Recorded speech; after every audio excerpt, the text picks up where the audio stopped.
Almost 100 carcasses of marine creatures have been discovered.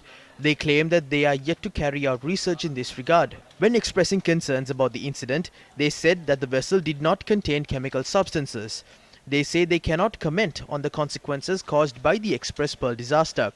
They warned the fishing community to avoid going to the seas. If that is the case, why hasn't the government made arrangements to provide substandard compensation to the fishing community?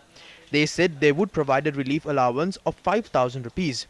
If the tables were turned and an MP or a minister was facing a similar situation, would they be able to survive with 5,000 rupees? These people are struggling to make ends meet. They have lost their livelihoods for months to come. How much is the government willing to pay them? The government cannot get rid of this situation by simply paying compensation. Those responsible for the incident must be brought to justice. We know that the government is not willing to accept their fault in terms of this maritime disaster.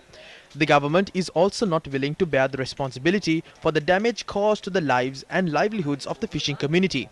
This government is not willing to bear responsibility for any problem faced by the public in the past. මේ ආණ්ඩුව පහුගිය කාලේ ජනතාවගේ පැත්තෙන් වෙච්ච කිසිදු දෙයක වගකීම බාර අරගෙන නැත.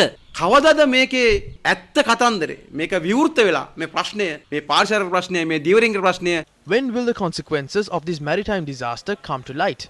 The fishermen, the coral reefs, marine creatures and aquatic plants have been affected due to this. The fishing community has been severely inconvenienced due to this. But the future of the fishing community will not be the only group affected by this. Those who are heavily dependent on the ecosystem of this country will also be affected by this. The only option left is to fight for this. ගතේ විනාශ කරන එක තමයි මේ කරන්නේ. මම කියන්නේ සටන් කරනවා හැර මේකේ වෙන දිනුමක් නැහැ.